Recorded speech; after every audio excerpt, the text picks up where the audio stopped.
Hi friends, நம்ம சேனலில் இன்றைக்கி என்ன பார்க்க போகிறோம் அப்படின்னு பார்த்தீங்கன்னா, இஞ்சி பூண்டு பேஸ்ட்டு வீட்டில் எளிமையான முறையில் சுலபமாக எப்படி ரெடி பண்ணுறது அப்படிங்கிறத இந்த வீடியோ கடைசி வரலும் பாருங்கள். இஞ்சி பூண்டு பேஸ்ட்டு அரைக்கிறதுனாவே சில பேர் ரொம்ப சிரமப்படுவாங்க. ரெடிமேட் பேக்கெட் வாங்குவாங்க. அதில் பார்த்தீங்கன்னா கெமிக்கல்ஸ் நிறைய கலந்துருப்பாங்க.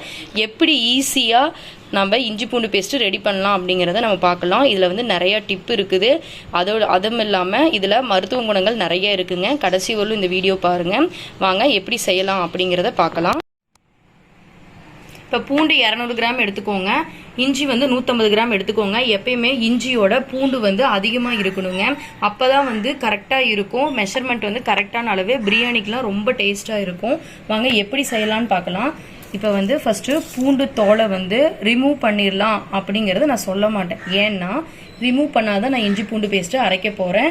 என்னடா அது இஞ்சி பூண்டு பேஸ்ட்டு இப்படி அரைச்சா நல்லா இருக்குமா அப்படின்னு கேட்காதீங்க. நல்லா இருக்கும். நான் யூஸ் பண்ணிட்டு தான் இருக்கிறேன்.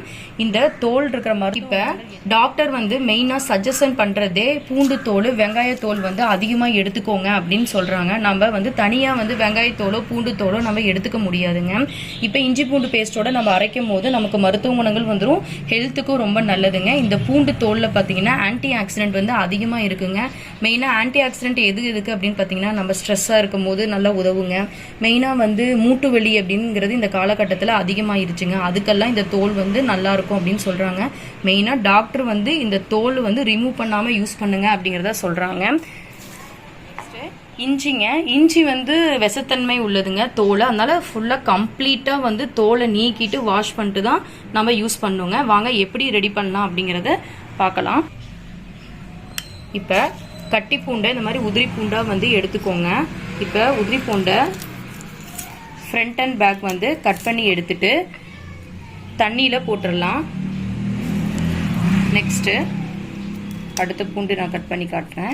இப்படி ஃப்ரண்ட் அண்ட் பேக் எடுத்துட்டு நம்ம தண்ணியில் போட்டு நல்லா வாஷ் பண்ணிட்டு தான் நம்ம அரைக்க போகிறோம். இந்த மாதிரி எல்லா பூண்டையுமே ஃப்ரண்ட் அண்ட் பேக் கட் பண்ணி தண்ணியில் போட்டு வாஷ் பண்ணி எடுத்துக்கோங்க.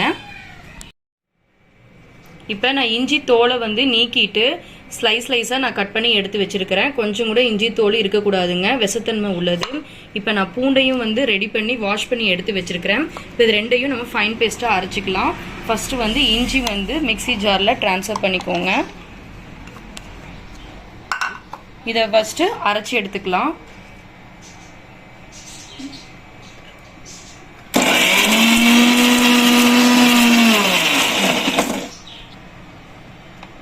இப்போ இஞ்சி நான் ஃபைன் பேஸ்ட்டாக அரைச்சிக்கிட்டேன். இப்போ பூண்டு ஆட் பண்ணிக்கலாம்.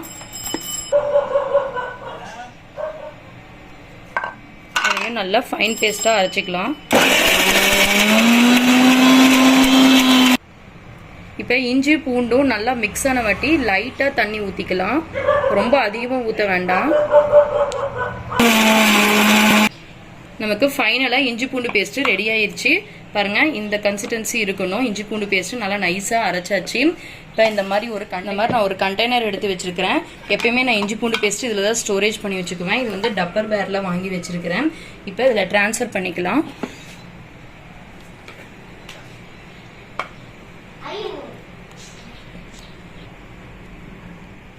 இப்போ இஞ்சி பூண்டு பேஸ்ட்டு இந்த மாதிரி கண்டெய்னரில் நான் ஸ்டோர் பண்ணிட்டேன். இந்த மாதிரி ஸ்டோர் பண்ணி ஃப்ரிட்ஜில் எடுத்து வைக்கும் போது 1 மந்த் வரலுமே நல்லா இருக்குங்க, கெடாது. இதே மெஷர்மெண்ட் அளவுக்கு நான் சொன்ன அளவுக்கு நீங்கள் செஞ்சு பாருங்கள். அப்போ தான் பிரியாணிக்கு டேஸ்ட் கொடுக்கும். இந்த வீடியோ உங்களுக்கு யூஸ்ஃபுல்லாக இருக்கும்னு நான் நினைக்கிறேன். யூஸ்ஃபுல்லாக இருந்தது இந்த வீடியோ உங்களுக்கு பிடிச்சதுன்னா லைக் பண்ணுங்கள், ஷேர் பண்ணுங்கள். முக்கியமாக கமெண்ட்டில் உங்களுடைய விருப்பத்தை தெரிவிங்க. இந்த வீடியோ உங்களுக்கு பிடிச்சிருக்குன்னு நினைக்கிறேன். தேங்க்யூ.